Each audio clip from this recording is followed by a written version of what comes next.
Muy buenas gente, bienvenidos a mi canal. En el vídeo de hoy sacamos el tercer capítulo de la antigua Grecia. En el anterior vídeo nos quedamos en la etapa final de la época de los tiranos, que fue más o menos desde el 650 hasta el 500 en la Grecia continental, porque luego en la Grecia Magna de Italia los tiranos duraron mucho más.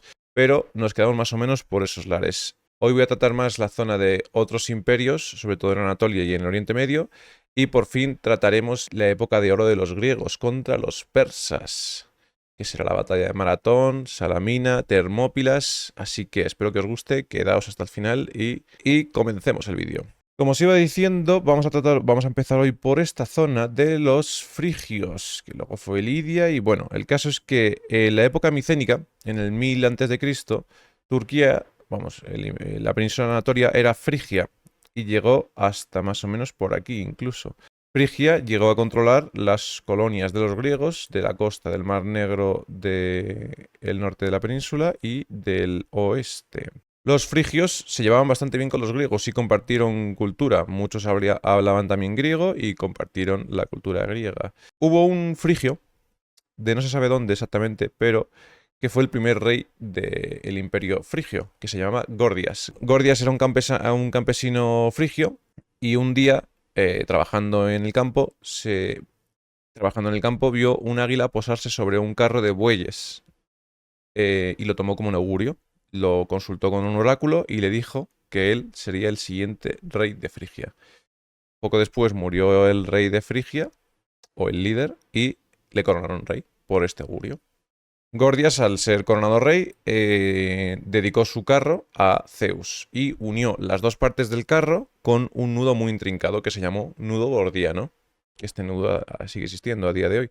El caso es que formó una ciudad, su capital del Imperio Frigio, que se llamaba Gordión. Mira, sigue existiendo. Gordión Museum. Pues pum, pum y pum. Tacatán. Si está Alejandro Magno ahí y todo. Pues este fue la primera capital. El último rey frigio fue Midas, que gobernó desde el 738 hasta el 700 más o menos. Y Midas es el de la mano de Midas. Era tan rico que se decía de él que todo lo que tocaba se convertía en oro.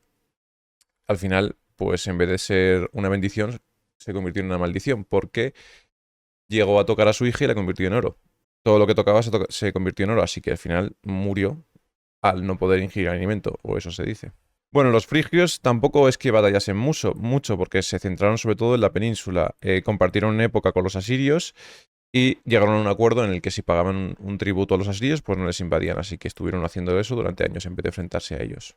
En el 700 hubo otra invasión, otra avalancha humana, que vino otra vez de las llanuras de la Asia Central, y se les llamó los escitas. Los escitas empujaron a todas las poblaciones por aquí y llegaron a desplazar a todos los que vivían en Crimea. Esta es la península de Crimea, que hoy está tan en auge por la guerra. Y aquí vivían los cimerios. Los cimerios, pues huyeron de los escitas y cruzaron el Mar Negro, conquistando y asaltando las ciudades costeras de Frigia. El caso es que esta invasión de los frigios unificó más el reino y, bajo el liderazgo de un rey llamado Giges, unificó el reino para combatir a los cimerios, que aún así los propios frigios no fueron capaces de terminar con las invasiones de los cimerios y pidieron ayuda a los asirios. En aquella época estaban dirigidos por Asurbanipal. El caso es que en el 669, pues los asirios subieron y no sé exactamente por dónde, pero fue al norte de Frigia. Tuvieron una batalla y hicieron desaparecer a los cimerios. Poco duraron. Giges murió en una de las escaramuzas y no fueron capaces de destruir a todos los cimerios hasta el 650 años después, bajo el liderazgo de Aliates, que era un descendiente de Giges. El caso es que Aliates llegó a controlar toda esta zona hasta el río Alis. El río Alis, por lo que he visto, es este, que ahora se llama Kizilirmarca, no sé qué. Pum, pues este río fue muy importante, es un río normal, divide la península por aquí. Por aquí, el río Alis. Este va a ser nombrado varias veces en la historia. Importante, esta capital. Sardes, ¿dónde está? Es que hay 200 Sardes. Sardes Su, Sardes está, pum, pum, pum. Vale, pues por lo que he visto, tiene que estar por aquí. Tiene que ser esta. Esta es. Pues estaba aquí. Que hoy en día, pues no es nada. Es una población que, como en Grecia. Edificios de la URSS, todos del mismo estilo. Muy soviético, ¿no? Para ser Turquía. Bueno, pues Aliates fundó su capital de los frigios en Sardes.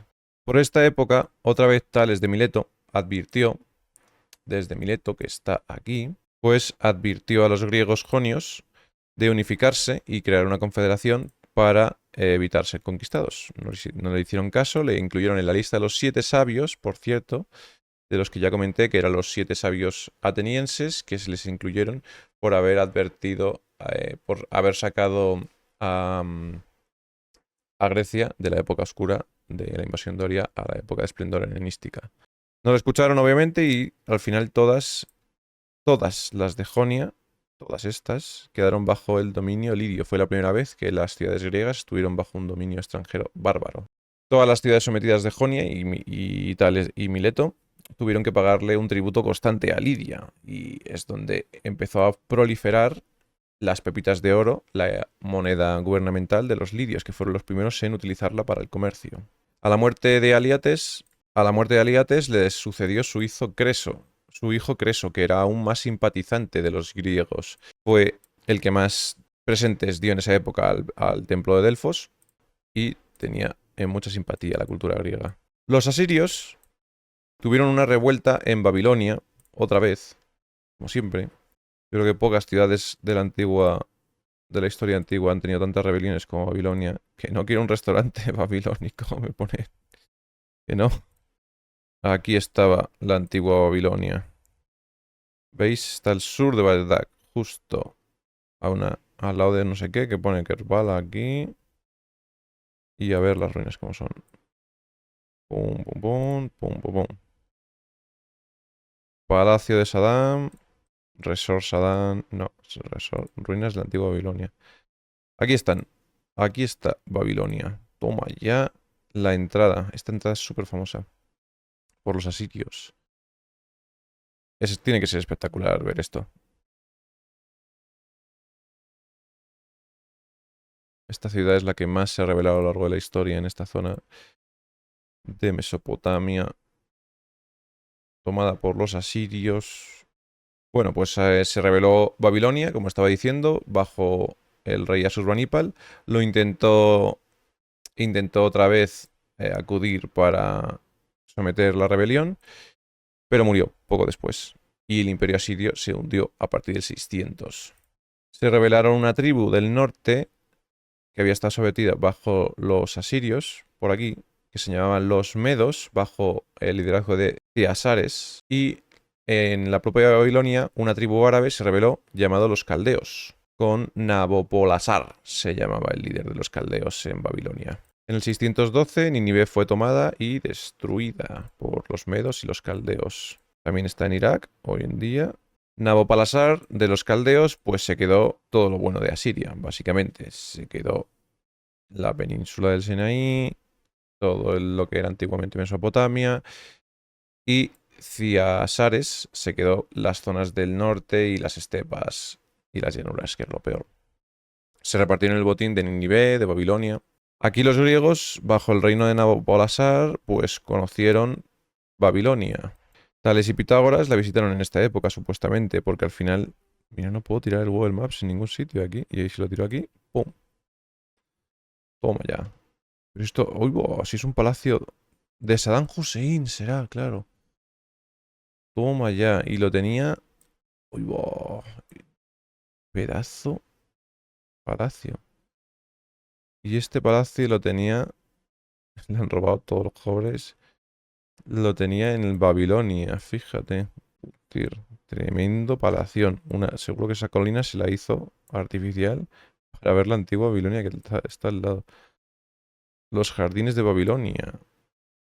Esta era la reconstrucción, serían así. Y hoy en día, pues, son así. ¡Pum!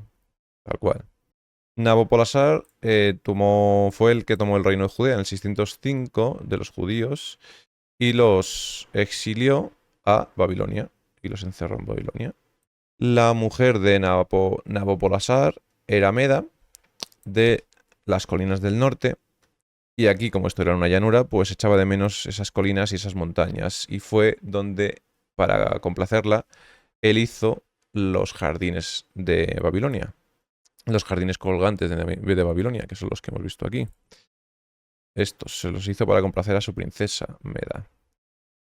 Serían así, más o menos. Esto es la reconstrucción, a saber cómo fueron, pero vamos, esta es la idea. Ciáceres de los Medos se quedó con la zona norte y la frontera tocaba con el río Alis otra vez.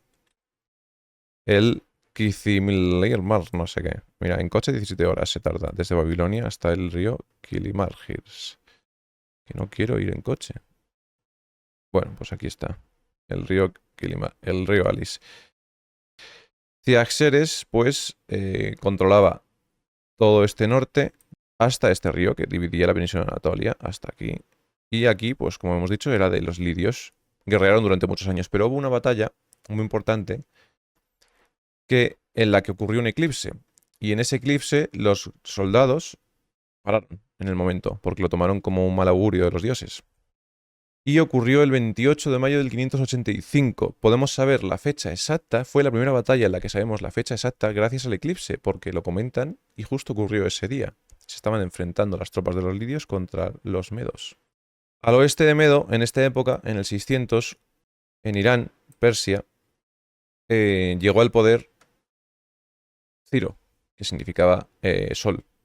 Al oeste de Media y de los caldeos de Babilonia, ocurrió en el 600 a.C. que una tribu sometida bajo ellos, llamada los persas, llegó al poder un líder llamado Ciro, que significaba sol. Los griegos lo llamaban a los persas Persis. Fars también. Llegó al trono Ciro en el 558. Tuvo una guerra contra los medos y los caldeos, los sometió al final, mató a Astiages, bueno, Astiages desapareció, y Ciaxeres del Imperio Medo también desapareció, y fue donde empezó a conquistar todo lo que era el Imperio Asirio, después el Imperio Medo y Caldeo, y ahora el Imperio Persa. Llegó hasta Alis otra vez y se enfrentó contra los lidios, que ahí estaba Creso, bajo ese momento. Ahí estaba liderado por Creso. Y la última batalla importante fue en el 540 y pico, en Sardes otra vez, en la ciudad que fundó Giges. Que no quiero ir en coche.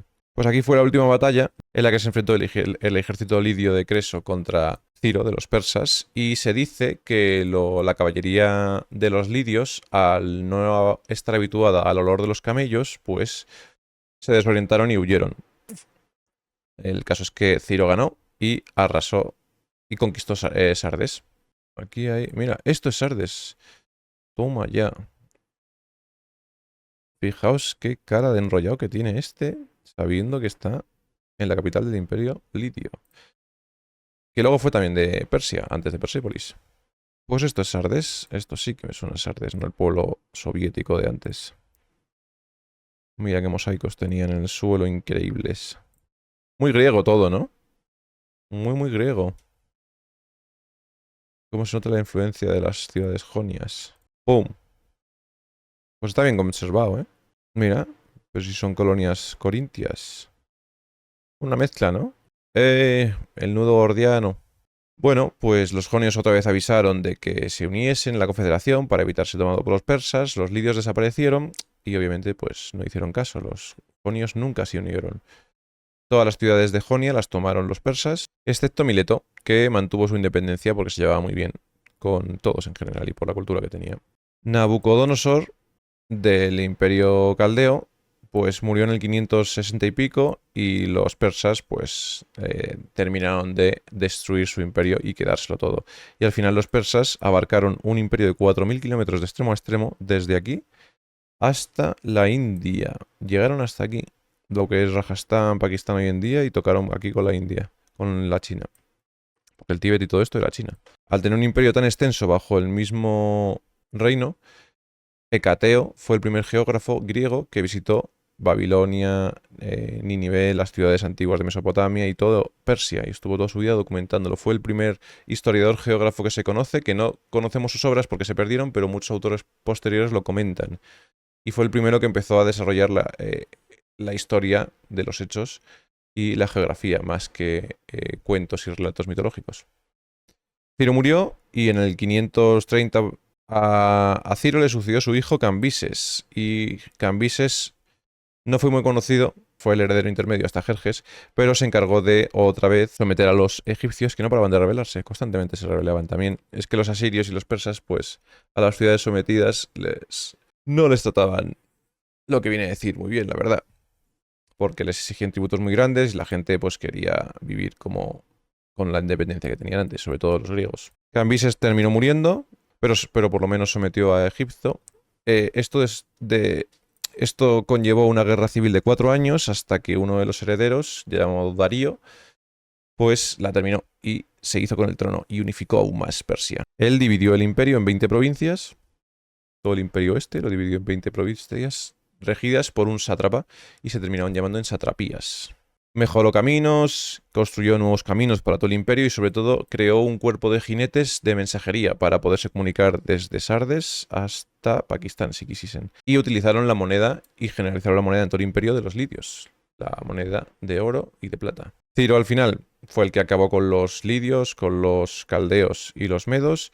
Cambises sometió apenas a Egipto y fue Darío el que ya solo le quedaba Europa. Pues Darío, como le quedaba Europa, atravesó el Esponto, tomó el Quersoneso, que es la parte occidental del Esponto, tomó Tracia y llegó hasta el Danubio incluso. Fijaos que el Danubio, mira por dónde pasa, ¿eh? Pum, pum, pum, pum, pum, pum, pum, pum, pum, pum. Llegó hasta aquí. Darío llegó hasta aquí, lo que viene a ser hoy Rumanía. Todo lo que había tomado Milcíades hace 50 años para Atenas, lo tomó Darío. Con esta conquista, que duró varios años, volvió a Persia. Los jonios no compartían cultura con los persas, como hacían con los lidios. Los persas, los monarcas persas, heredaron la forma de gobernar de los asirios, la forma oriental de los sátrapas. No tenían nada que ver y no compartían. Y los jonios, al final, los griegos estaban mucho más molestos bajo el sometimiento de los persas. El caso es que empezaron a rebelarse contra los sátrapas que vivían en sus ciudades. Y al final, los persas es que, fijaos, estaban aquí, en Persépolis, que la estaban construyendo, iba a ser en Irán, iba a ser la nueva capital de los persas. Esta ciudad la tomó Alejandro Magno siglos después. Y hoy en día está bastante destruida porque... Toma ya. Fijaos qué pedazos salones. Mirad los asirios. El león asirio parte león, bestia, alada y hombre. Persépolis fue un mausoleo, un palacio, un templo monumental gigantesco. De los más grandes de la historia. Fijaos, parece Petra, todo esculpido en la piedra de la montaña. ¡Pum! El camino de losas hasta llegar al templo. Es gigantesco, fijaos, todo lo que era. ¡Pum!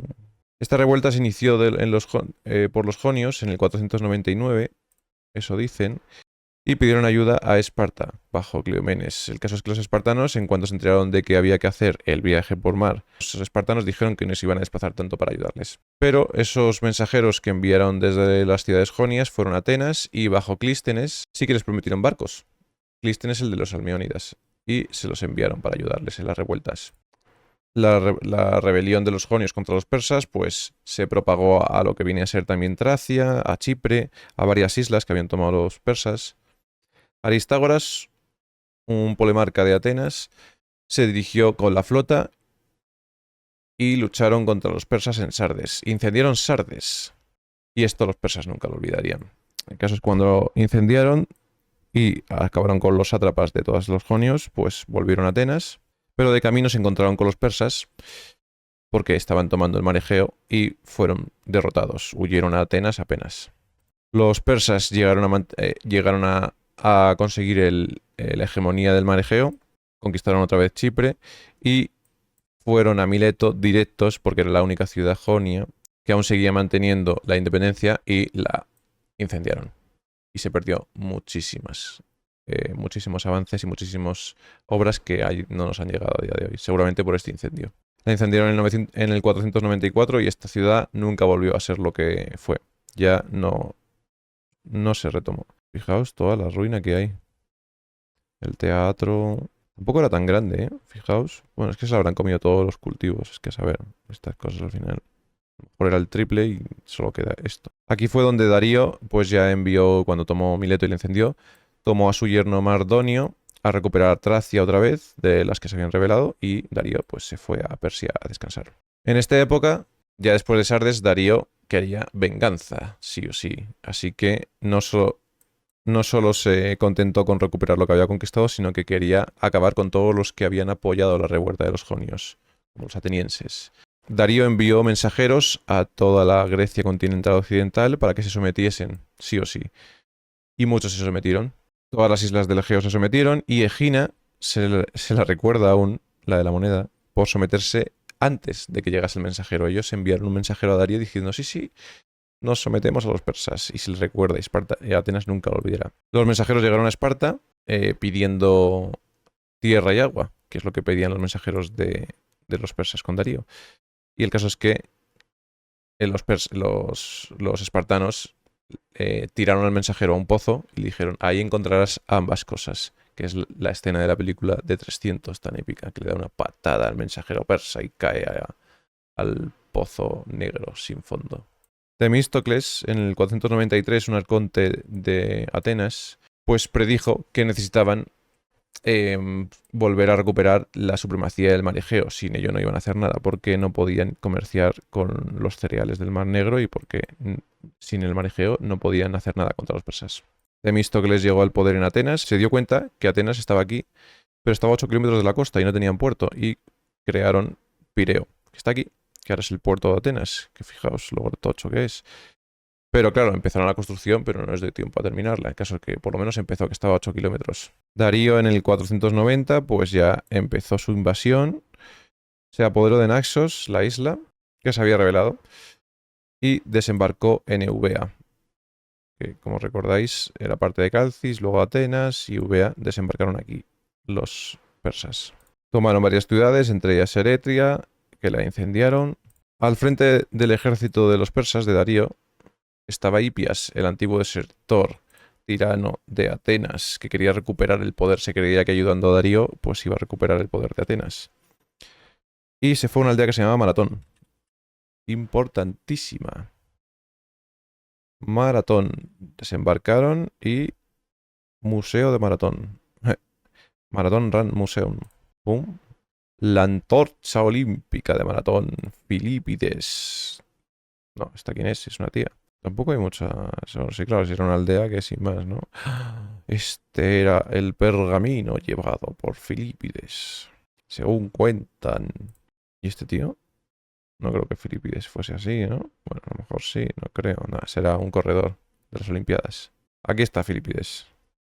Le tenemos aquí, mirando la foto. Pues como estaban los atenienses, muertos de miedo, enviaron a un corredor que se llamaba Filipides, el que estoy diciendo, a Esparta corriendo. O sea, de aquí a aquí, 160 kilómetros. Llegó y les informó que necesitaban ayuda, que Darío estaba en la puerta. El caso es que los espartanos, muy suyos, pues le dijeron que no podían tomar ninguna decisión importante hasta la siguiente luna nueva. Y eso, en cuanto llegó Filipides, quedaban 9 días. Así que los atenienses estaban solos. Los atenienses reunieron 9.000 hombres y con ayuda de Platea, sus aliados... Platea, para que lo recordéis. Platea está aquí. Bueno, está aquí Platea. Y los plateos enviaron 1.000 hombres, así que 10.000 hombres tenían para defender Atenas contra Darío. El ejército, comandado por Milcíades, fue hasta Maratón. Les plantó cara en Maratón. Oigo, que tienen aquí un aeropuerto en Maratón, ¿eh? Ahora ya no hace falta enviar corredores, con los aviones valen. Pues les plantó cara en Maratón. Y se dice que la caballería de los persas pues iban tan confiados que les habían enviado ya los barcos y no tenían caballería. El ejército de Milcíades atacó a los persas, les pilló de improviso y les destrozó. Se dice que murieron 200 griegos y 6.000 y pico persas. Huyeron, se montaron en los barcos y se piraron. Fue increíble la batalla de Maratón.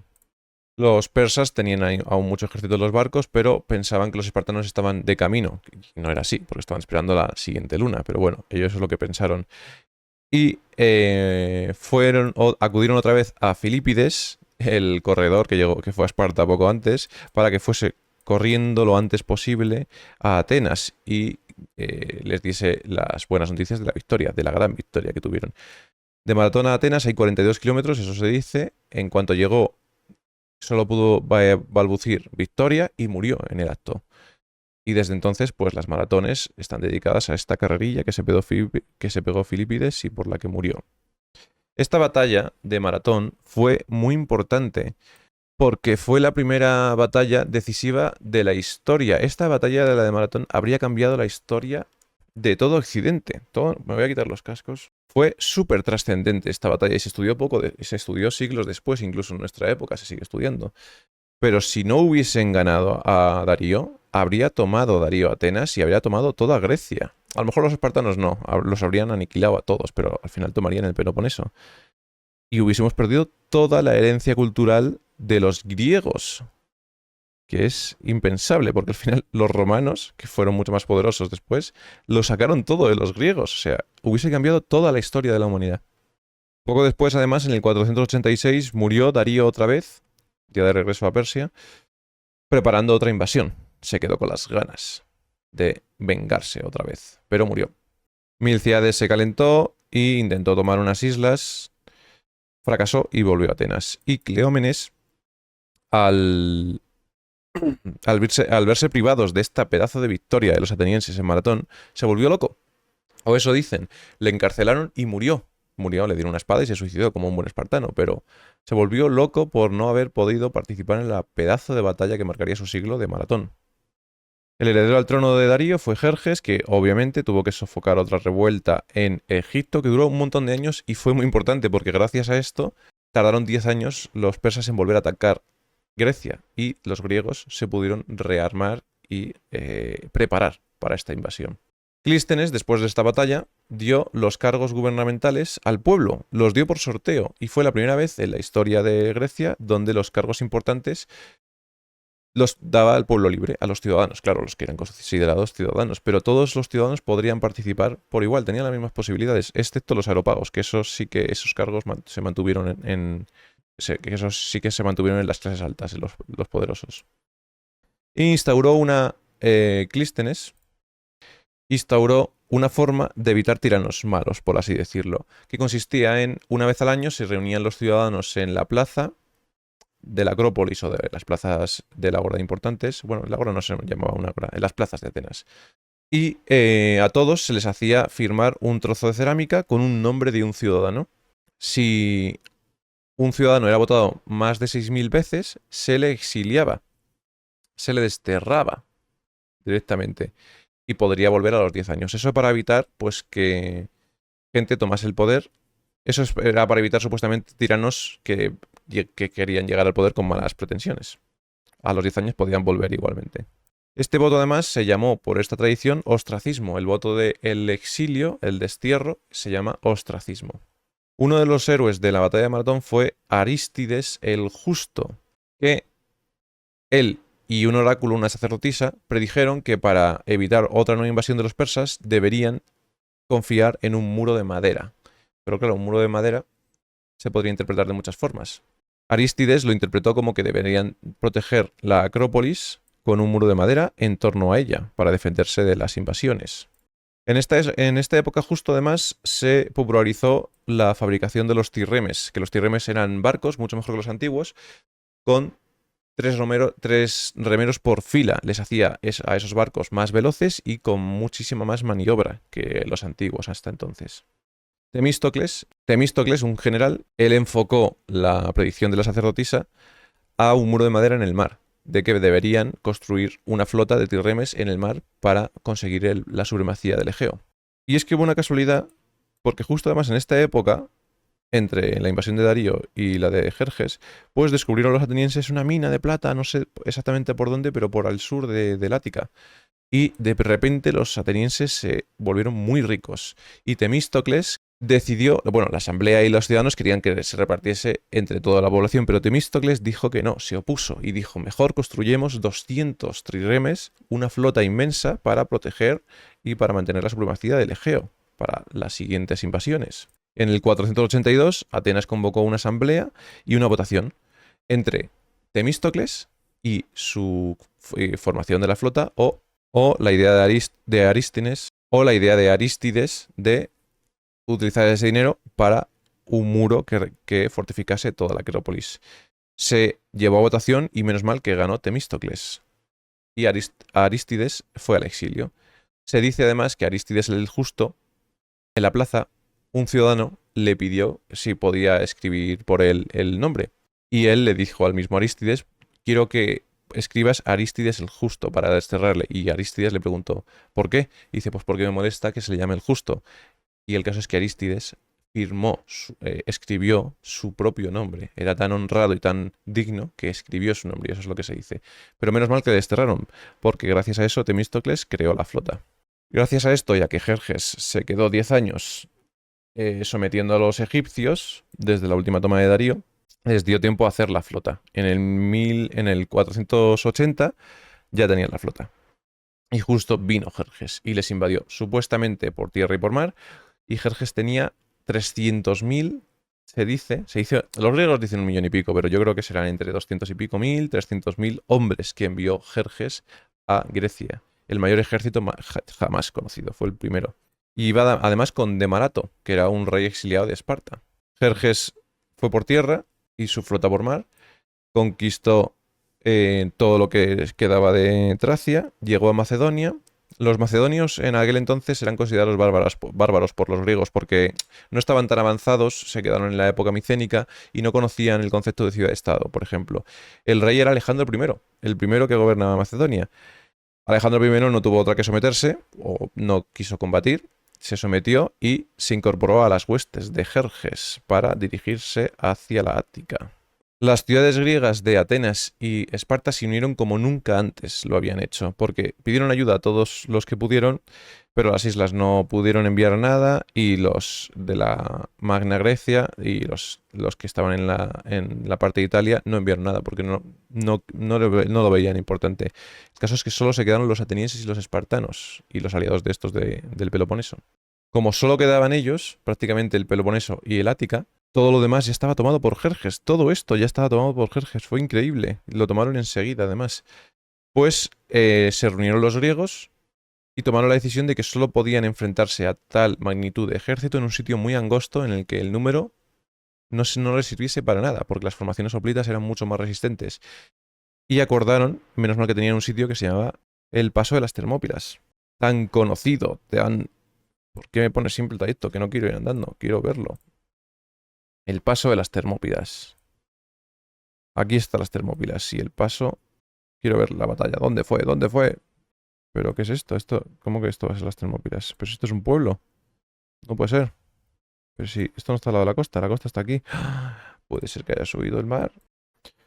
¡Anda! Es increíble. Fijaos, las Termópilas están aquí y hoy en día... No me lo puedo creer. Míralo, está aquí. Buah. Explota la cabeza. Está aquí. Con el tiempo se ha arenizado. Aquí está el monumento. Fijaos, de Leónidas. Es increíble. Buah, no me lo creo. Está aquí. Está aquí porque con el tiempo se ha arenizado todo esto. Todo esto es nuevo en 2500 años. Antes el mar llegaba hasta aquí y ahora está muy interior. Joder. Y esto era un estrecho que daba al mar, pero claro, fijaos toda la arena y todos los cultivos que han sacado. A lo mejor lo han hecho a posta, claro. Increíble. Monumento a los 300 espartanos, además. Increíble. Claro, es que no tenía más de 15... Algunos tramos decían que no tenía más de 15 metros de ancho, pero hoy en día se ha arenizado y claro, hoy en día no es así. Increíble. Bueno, el caso es que el ejército griego estaba comandado por Leónidas y eran unos 7.000 hombres. Eran 300 espartanos, pero eran 7.000 griegos los que dieron la cara aquí. Y los que esperaron a los persas fueron 7.000, no 300. De esos 7.000, muchos eran atenienses, muchos eran beocios, muchos eran de los aliados del Peloponeso, pero solo 300 eran espartanos. Leónidas era medio hermano de Cleómenes, el anterior rey. El caso es que los griegos se mantuvieron firmes durante días. Pudieron soportar todas las embestidas de las hordas de los persas. Pero un traidor focense, llamado Fialtres, le dijo a los comandantes de Jerjes y a Jerjes por dónde cogerle. Había un camino por la montaña para encontrarles por detrás. Leónidas se dio cuenta y mandó la retirada a los griegos. Pero los beocios, que eran 1000, y los espartanos se quedaron. Los espartanos no podían retirarse. Un espartano no se retira en batalla porque se deshonraría. Tiene que llegar con el escudo o sobre él, como dijimos. Era la costumbre espartana. Ellos no podían retirarse, así que se quedaron. Y murieron hasta el final. Murieron los 1000 beocios y los 300 espartanos con Leónidas. Por el Efialtres, el traidor. Bueno, realmente, aunque no hubiese habido un Efialtres, habrían terminado muertos porque eran muchísimos soldados persas. El caso es que esta batalla fue fundamental y fue tan heroica por los espartanos que hizo un llamamiento a todos los griegos. Todos los griegos se dieron cuenta de esta batalla, pero los persas les dio igual, siguieron avanzando, les daba igual, incluso avanzaban también por mar, hasta llegar a Atenas. Llegó a Atenas Jerjes y la incendió. La incendió, sí, y la saqueó, pero no mató prácticamente a nadie porque les dio tiempo a todos los atenienses a irse a diferentes islas y salvarse. Y por fin Jerjes había vengado a su padre Darío cuando los jonios quemaron su capital en Sardes. 20 años antes. Ya por fin tenían todo Grecia. Y la profecía se cumplió. Aunque todo estuviese tomado, quedaría el muro de madera, que era la flota de los Tirremes, en Salamina, entre Gina, Salamina y el Ática. Atenas mantuvo aquí su flota. Y Temístocles se le ocurrió algo muy ingenioso, que fue enviarle noticias, enviarle la localización de la flota griega en Salamina, entre Salamina y el Ática. Estaba aquí la flota griega, por cierto, y los atenienses para que fuesen y les pillasen. Y los atenienses, con todos los barcos aquí, con todos los tirremes, les esperaron batalla. El caso es que Jerjes cayó en la trampa y se introdujo por los dos lados, las dos entradas de Salamina. Como tenía unos barcos mucho más grandes, con muchos más soldados, eran muy poco ágiles, con muy poca maniobra, fueron contraproducentes porque al meter tantos barcos por los dos únicos huecos, se colapsaron y los tirremes pudieron salir, maniobrar mucho mejor, hicieron que se chocasen entre ellos e incendiarlos. Y fue una batalla, la batalla de Salamina, y fue increíble. Fue la batalla naval más famosa de la historia, yo creo. Y fue aquí. Los griegos lograron vencer a la flota persa por su ineptitud, porque por mucho que les superase, fijaos, al final llegaron a ganar los griegos, simplemente porque tenían barcos mucho más ágiles. Pudieron, y les estaban esperando y estaban preparados para incendiarlos, pero consiguieron arrasar toda la flota persa, o casi toda, porque la demás huyó. Jerjes se volvió con el rabo entre las piernas a Persia y dejó a Mardonio, al yerno, al mando de las tropas persas del norte de Grecia. Pero Temístocles llegó a ser laudeado por todos los comandantes y le dieron las gracias por esta estrategia de la historia, en la que llegó a convencer a los persas para que atacasen un callejón sin salida y pereciesen. Y le dieron supuestamente, pues le dieron todas las honras a Temístocles. Y bueno, y hasta aquí lo voy a dejar por hoy. Hoy hemos narrado las dos historias más fundamentales de los persas, las tres batallas más fundamentales de los persas, pero aún quedan más. Lo único que ya hemos dado Maratón, Salamina y, como no, Termópilas. Espero que os haya gustado. Volveré con otro vídeo. Seguiré con esta saga y cualquier comentario siempre me ayuda. Si me queréis hacer sugerencias, me pareció bien que me dijeseis lo de las fotos. Estoy intentando meter más fotos. Estoy intentando meter más localizaciones, pero bueno, es que es difícil también, porque mientras hablo y lo manejo, pues aún no soy muy fluido, por así decirlo. Espero que os haya gustado y nos vemos en otro vídeo. A cuidarse. Nos vemos.